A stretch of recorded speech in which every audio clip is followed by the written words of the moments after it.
Merci pour votre confiance et fidélité à la chaîne mère. Il est 13h à Bamako, 22h à Busan, en Corée du Sud.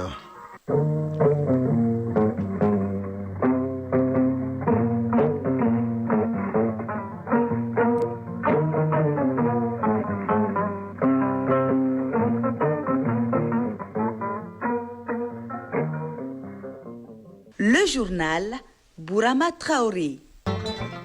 Mesdames et messieurs, bonjour et bienvenue dans la deuxième édition de Mali Actualité et les titres. De nouvelles citernes font leur entrée à Bamako. L'approvisionnement du pays en carburant se poursuit. Au même moment, la campagne contre la désinformation s'intensifie. Pendant ce temps, les acteurs en charge des énergies renouvelables et de la bioénergie se concertent à Bamako autour de la technologie du biodigester. Objectif, élaborer un plan d'engagement des parties prenantes. Le Soudan déclare persona non grata le chef de bureau et la directrice du programme alimentaire mondial. Ils sont 112 heures pour quitter le pays. Aucune raison n'a été avancée. Quel avenir pour le Sahara occidental? La question sera au cœur d'un vote crucial ce jeudi aux Nations Unies. Le Conseil de sécurité doit adopter une résolution renouvelant le mandat de la mission onusienne dans ces territoires disputés. Le match diplomatique entre Washington et Pékin a été un grand succès et réaction du président Donald Trump qui a rencontré ce jeudi son homologue Xi Jinping en Corée du Sud. La CAF retient 80 arbitres pour la phase finale de la CAN 2025 prévue au Maroc, parmi lesquels figurent 2 Maliens. Ces arbitres vont suivre un stage de préparation au Caire en Égypte. Au Mali, les cours d'assises disparaissent au profit de la chambre criminelle du tribunal de grande instance. Une réforme majeure introduite dans le nouveau code pénal et le code de procédure pénale. On en parle dans la chronique judiciaire en fin d'édition. C'est tout pour les titres. Des nouvelles citernes remplies de carburant sont entrées tôt ce matin à Bamako en toute sécurité. Les autorités nationales poursuivent ainsi leurs efforts d'approvisionnement du pays afin de faciliter la mobilité de la population. Malgré l'ère tardive, les riverains se sont massés au bord du tronçon pour saluer le convoi et rendre hommage à nos forces de défense et de sécurité. C'est ce que nous signale notre reporter Abdul Karim Kaba qui était à l'accueil ce matin. Ces citernes arrivent à Bamako au moment où les efforts se poursuivent et s'intensifient contre la désinformation en lien avec cette pénurie de carburant. C'est dans ce cadre que le département en charge de la jeunesse met à contribution les influenceurs afin qu'ils s'impliquent davantage dans le relais de la bonne information et la sensibilisation de la population à la patience et au patriotisme. Abdul Karim Kaba y était pour Mali Actualité.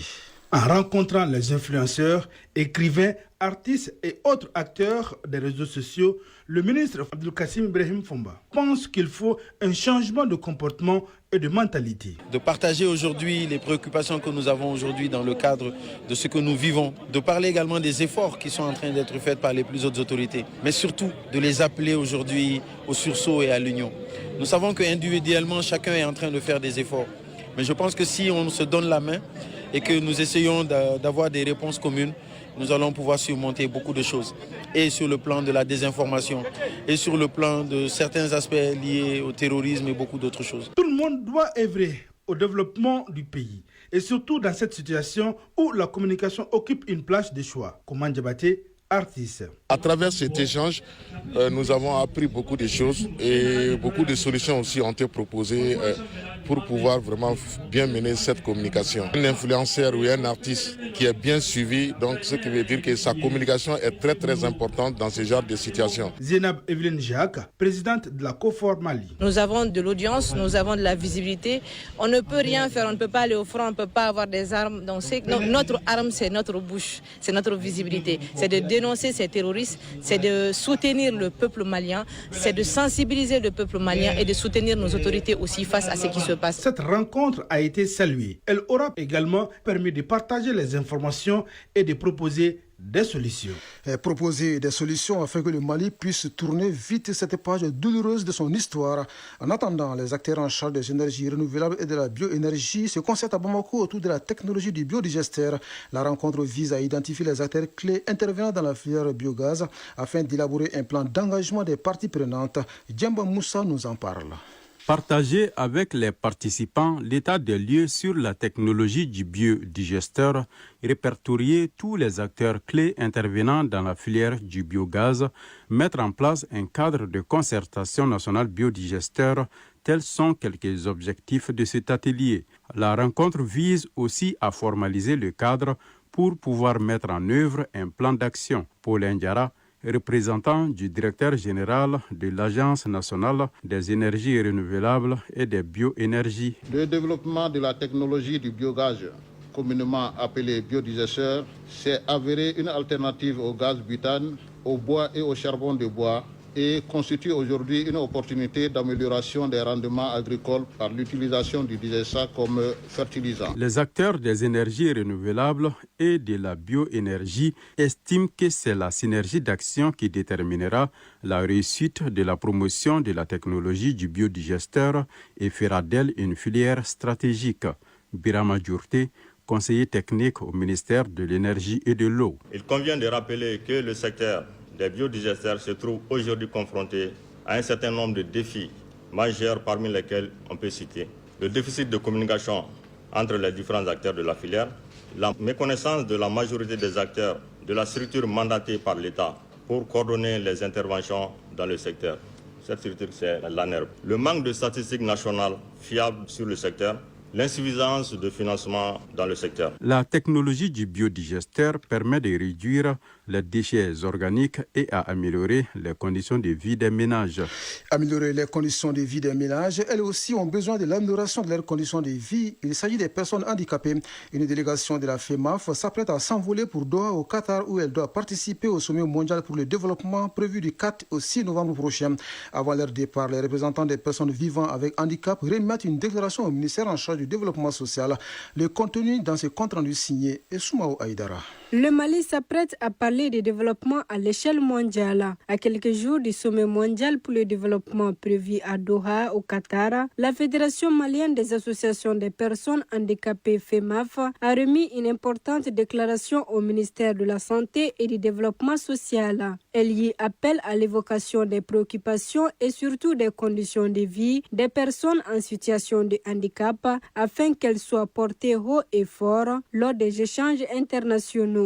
Hadji Bari, président de la Fédération malienne des associations des personnes handicapées FEMAF. Le forum qui date d'organiser à Doha, c'est de permettre à ce que le développement social puisse être une grande réussite pour l'ensemble de tous les pays et également que la cause des couches vulnérables puisse être bien cernée. En recevant la déclaration, le ministère a rassuré la FEMAF que les aspirations et les droits des personnes en situation de handicap seront pris en compte et défendus à Doha. Dr Abdoulaye Guindo, secrétaire général du ministère de la Santé et du Développement social. Nous pensons bel et bien que tout ce qui est les aspirations, les recommandations, les acquis sont encore une fois pris en charge non seulement par le ministère de la Santé et du Développement social aussi, mais aussi le forum sera un tremplin de plaidoyer encore une fois pour les personnes vivant avec handicap. Une démarche symbolique qui témoigne de la volonté de cette couche de faire entendre sa voix et de participer pleinement au développement inclusif du Mali. À noter que le sommet mondial pour le développement se tient du 4 au 6 novembre 2025. 13h08 à Bamako, la même heure à Dakar au Sénégal, où les autorités tentent de calmer la grogne contre les prix de l'énergie. Le Premier ministre Ousmane Sonko avait annoncé lundi que dans les jours à venir, des mesures seraient prises pour réduire les prix de l'énergie et des produits pétroliers. La marche de manœuvre du gouvernement sénégalais est-elle étroite? En tout cas, cette annonce tombe au moment où le Fonds monétaire international est en mission à Dakar. Objectif, décider s'il va reprendre ou non son programme de prêt gelé l'an dernier en raison de la dette cachée du pays. Au même moment, l'ancien président béninois Boni Yayi sort de son silence. Dans une vidéo diffusée sur les réseaux sociaux par son parti Les Démocrates, il accuse son successeur de mener une politique d'exclusion systématique de l'opposition. L'ancien chef de l'État va plus loin en évoquant l'existence d'un plan de déstabilisation visant son parti. Dans cette première prise de parole, Boni Yayi accuse également la majorité présidentielle de tenter de débaucher des députés et des hauts responsables des démocrates. Pathétique, réagit le porte-parole du gouvernement. Les Béninois, faut-il le rappeler, votent en avril prochain pour la présidentielle. Eux ont déjà voté. 37 millions de Tanzaniens étaient appelés hier aux urnes pour les élections générales, présidentielles et législatives notamment. Malgré le déploiement sécuritaire, des heurts ont éclaté un peu partout dans la capitale économique et dans d'autres villes du pays. Dès le milieu de la matinée, des échauffourées entre forces de l'ordre et manifestants opposés au régime ont éclaté. Pas de réformes, pas d'élections, scandaient les manifestants. Les résultats de ces élections devraient être publiés dans les 72 heures. De la politique à la justice, rendons rendons-nous au Gabon où l'ex-première dame Sylvia Bongo et son fils Nouradine seront jugés le 10 novembre prochain devant une cour criminelle spéciale. La semaine dernière, les avocats des deux prévenus qui vivent à Londres ont animé une conférence de presse au cours de laquelle ils ont dénoncé une procédure menée par une justice aux ordres et annoncé que Sylvia et Nouradine Bongo ne participeront pas à ce procès. En réaction, le procureur général près la Cour de cassation a confirmé hier face à la presse que le procès contre l'ancienne première dame et son fils s'ouvrira bien le 10 novembre prochain. En attendant, le Soudan déclare persona non grata le chef de bureau et la directrice du programme alimentaire mondial. Dans un communiqué publié hier, les PAM confirment que ces deux plus hauts cadres ont été sommés de quitter le pays dans les 112 heures sans aucune explication. Selon l'agence de presse soudanaise, l'ordre vient du ministère des Affaires étrangères. Cette décision intervient à un moment où plus de 24 millions de Soudanais sont confrontés à une insécurité alimentaire aiguë selon le PAM. Autre pays en crise humanitaire, la République démocratique du Congo. C'est pourquoi la France veut aller plus loin dans son engagement pour la paix dans la région des Grands Lacs. Elle organise ce jeudi à Paris une conférence de soutien à la paix et à la prospérité dans la région. Objectif, mobiliser la communauté internationale face à l'urgence humanitaire à l'est de la RDC et dans les pays voisins. Environ 50 pays et organisations internationales sont attendus à Paris. Environ 500 millions de dollars ont déjà été dépensés, mais les ONG veulent doubler ces montants, atteindre 1 milliard et surtout s'assurer que l'argent soit bien utilisé. Les donataires vont-ils faire acte de générosité? On le saura à l'issue de la conférence. Une interrogation qui en appelle une autre, à savoir quel avenir pour le Sahara occidental. La question sera au cœur d'un vote crucial ce jeudi aux Nations Unies. Le Conseil de sécurité doit adopter une résolution renouvelant le mandat de la mission onusienne chargée depuis 1991 d'organiser un référendum d'autodétermination dans ces territoires disputés. Mais cette année, le texte présenté par les États-Unis a été profondément remanié. Il prévoit de faire du plan d'autonomie marocain de 2007 le point de départ d'une relance des négociations. Autre enjeu de ce vote, la durée du mandat de la mission onusienne. L'administration Trump souhaitait un renouvellement de 3 mois et non d'1 an comme le veut la pratique. Mais face aux réticences, un compromis aurait été trouvé autour d'un renouvellement pour une durée de 6 mois. Compromis également trouvé entre le président chinois Xi Jinping et son homologue américain Donald Trump qui se sont rencontrés ce jeudi en Corée du Sud. Le président Trump qualifie de grand succès sa rencontre avec son homologue chinois. Il a annoncé qu'il se rendrait en Chine en avril prochain pour de nouvelles discussions et négocier d'autres dossiers comme celui de Taïwan. Le président Xi Jinping a déclaré quelques minutes avant cette entrevue que les intérêts chinois ne sont pas incompatibles avec ceux des États-Unis malgré d'importantes divergences. Nous restons avec le président américain qui a ordonné ce jeudi la relance des essais d'armes nucléaires des États-Unis interrompus depuis plus de 30 ans. Cette décision fait suite à une série d'annonces de son homologue Vladimir Poutine sur le développement des nouvelles armes atomiques russes. Elle intervient alors que les efforts du locataire de la Maison-Blanche pour mettre fin à la guerre en Ukraine peinent à porter fruit. Une autre lutte qui semble porter fruit, c'est celle contre le narcotrafic au Venezuela. Le président Nicolás Maduro a annoncé hier que son armée avait intercepté 3 avions utilisés pour le trafic de drogue qui venaient du nord et des Caraïbes et détruit 2 camps des groupes armés narco-colombiens dans le sud amazonien du Venezuela. Ces annonces surviennent alors que les États-Unis ont déployé des navires de guerre dans les Caraïbes et procèdent à des frappes aériennes contre des bateaux de narcotrafiquants présumés. Washington accuse Nicolás Maduro de faire partie d'un cartel, ce que le président Venezuela dément, assurant lutter contre le narcotrafic. Retour ici au Mali et partons à Kolondieba dans la région de Bougouni où plus de 600 jeunes se forment en entrepreneuriat et en éducation financière. L'objectif de la formation est de faciliter l'insertion professionnelle des jeunes ruraux. Pour ce faire, les participants vont bénéficier d'un appui financier du projet FIER 2 à la fin de la formation qui dure 3 semaines. De la capitale du Bani Mounouté, une correspondance de Abdul Karim Konati. Promouvoir l'esprit d'entreprise en milieu rural et faciliter l'intégration socio-économique des jeunes, c'est l'esprit du projet de formation professionnelle, insertion et appui à l'entrepreneuriat des jeunes ruraux FIER 2. Et cette formation qui s'étend sur 3 semaines s'inscrit dans la phase D du dit projet. Adama Damele, bénéficiaire du projet FIER 2. Je remercie beaucoup le projet FIER 2 d'avoir initié cette formation et penser également à notre insertion socio-professionnelle. Au total, 614 jeunes ruraux âgés de 15 à 40 ans du cercle de Kolondieba sont bénéficiaires du projet FIER 2. Ces jeunes qui participent à cette formation bénéficieront d'un appui financier pour faciliter leur insertion socio-professionnelle. Sirandou Keita, coordonnatrice régionale du projet FIER de Sigassou. Le projet FIER 2 est un projet de formation professionnelle et d'insertion des jeunes ruraux. Ce sont les jeunes même qui ont choisi leur domaine d'activité. Donc, la première phase va concerner la formation en entrepreneuriat et en éducation financière.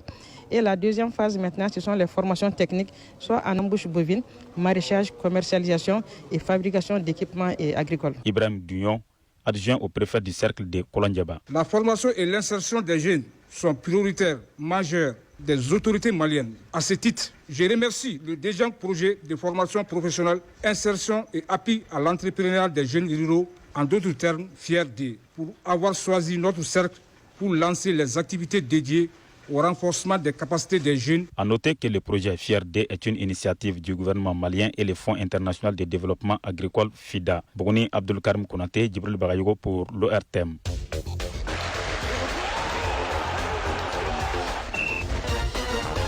Dans l'actu des sports, les Aigles du Mali débutent le 18 novembre prochain les préparatifs de la CAN 2025 prévus au Maroc. Ils affrontent en amical la Jordanie en Tunisie.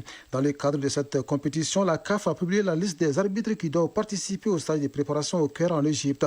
Sous les 80 arbitres retenus figurent 2 Maliens. Dans la leçon du sport, focus sur le règlement de lutte, notamment les réserves et les réclamations. Plus de détails dans la synthèse de l'actualité sportive qui porte la signature de Abdelkarim Kaba.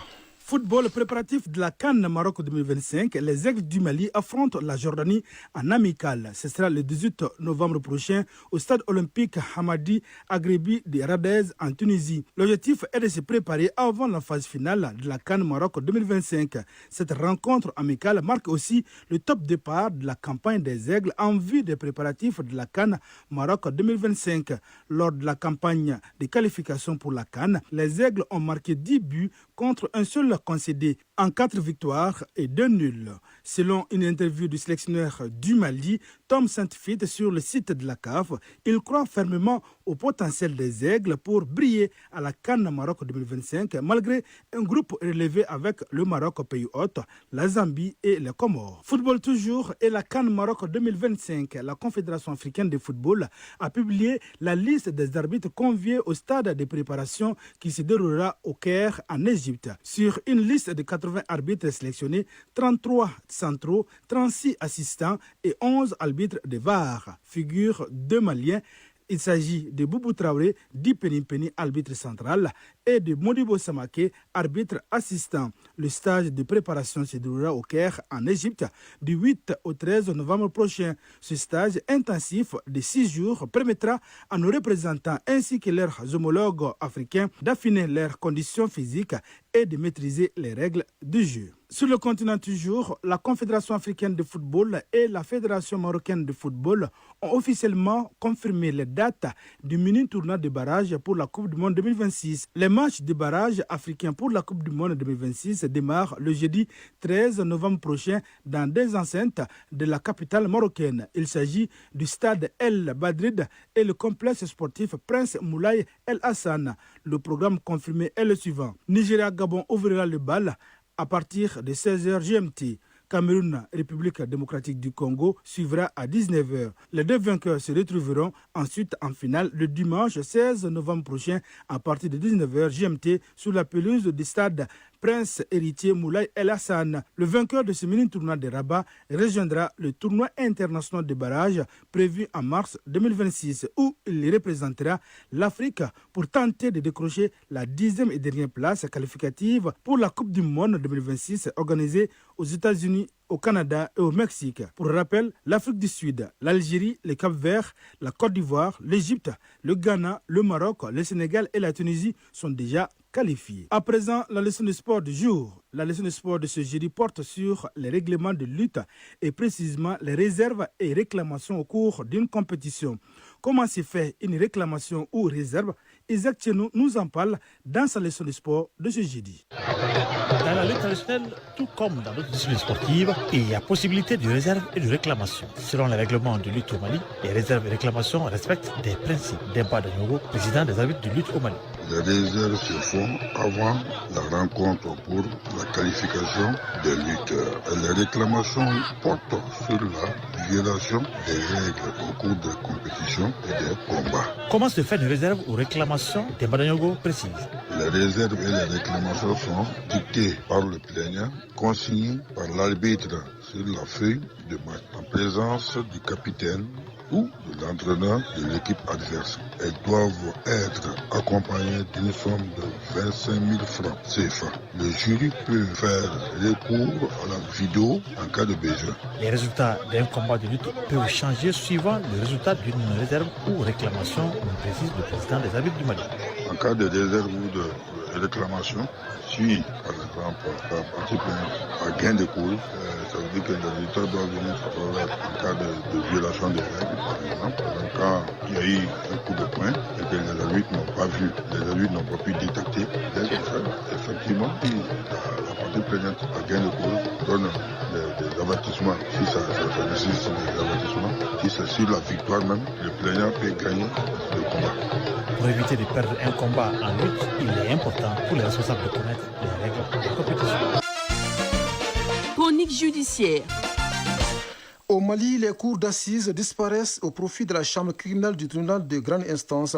C'est l'une des réformes majeures introduites dans le nouveau code pénal et le code de procédure pénale promulgué le 13 décembre 2024 par le président de la transition. Les deux textes sont perçus comme une étape décisive dans la réforme du système judiciaire malien. On en parle dans la chronique judiciaire de ce jury signée Garibou Pérou.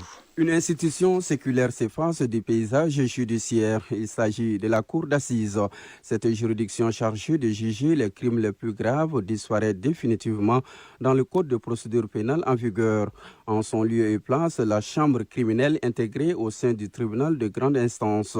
La suppression de la cour d'assises n'est pas le fruit du hasard, mais le résultat d'un long processus de réflexion sur l'efficacité, l'accessibilité et la modernisation de la justice pénale. Mangal Traoré, magistrat. Pour organiser une session d'assises, ça demande des coûts financiers extrêmement élevés. En termes des membres même qui composent ce qu'on appelle le jury, qui doivent compléter la cour en même temps que les magistrats professionnels, qui ne sont pas toujours domiciliés ici à Bamako. Donc il faut faire venir toutes ces personnes-là pendant plusieurs mois, parce que les sessions d'assises durent des mois, et assurer leur entretien, leur hébergement, leur transport. Et la même chose vaut pour les témoins aussi qui peuvent être appelés à comparaître devant cette cour pour témoigner. Je ne parle pas du cérémonial qui est lié à tous les piquets de sécurité et tout. Dans l'année, il est difficile de tenir plus de 3 sessions d'assises. Une session d'assises, c'est à peu près entre 50 et 60, maximum 80 dossiers que les cours d'assises examinent en parlant de 500 dossiers en attente de jugement. Si vous faites un petit exercice, vous vous rendez compte que en organisant ne serait-ce que le maximum de sessions dans l'année, vous jugerez au maximum 200 dossiers sur les 500. Donc il y a 300 dossiers qui vont rester, 300 détenus qui vont attendre d'être jugés.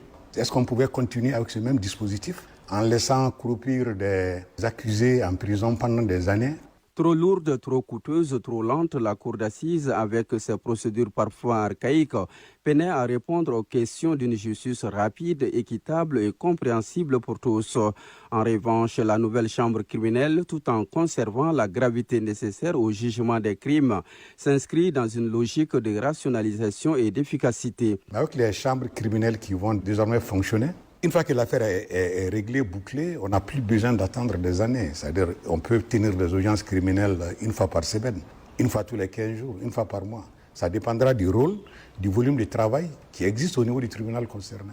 Loin d'être une régression, cette réforme renforce certains principes essentiels du procès pénal. Ainsi, le principe de la plénitude de juridiction est maintenu. Mieux encore, l'obligation de motivation des décisions devient une règle intangible. Là où les arrêts d'assises étaient parfois rendus sans justification écrite, en vertu du secret des délibérations, chaque jugement de la chambre criminelle devra désormais être justifié. Autre avancée majeure, le droit d'appel est consacré. Désormais, toute partie au procès, qu'il s'agisse de l'accusé, de la victime ou du ministère public, pourra attaquer la décision rendue devant une juridiction supérieure. Un accusé, s'il estime qu'il a été condamné à tort, il peut relever appel et cette même affaire sera examinée de nouveau devant la chambre criminelle, la cour d'appel. Donc ces droits sont mieux garantis. La réforme prévoit également la tenue d'audiences criminelles de manière permanente, conformément à l'article 480 du nouveau Code de procédure pénale.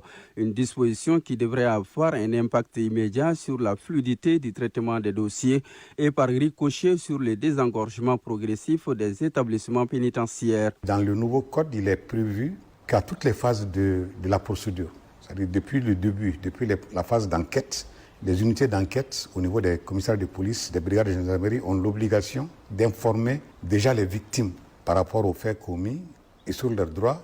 Et cette information qui concerne les victimes concerne également les personnes poursuivies. Donc c'est une information à tous les niveaux de la chaîne pénale. La protection des droits de la défense reste au cœur du dispositif.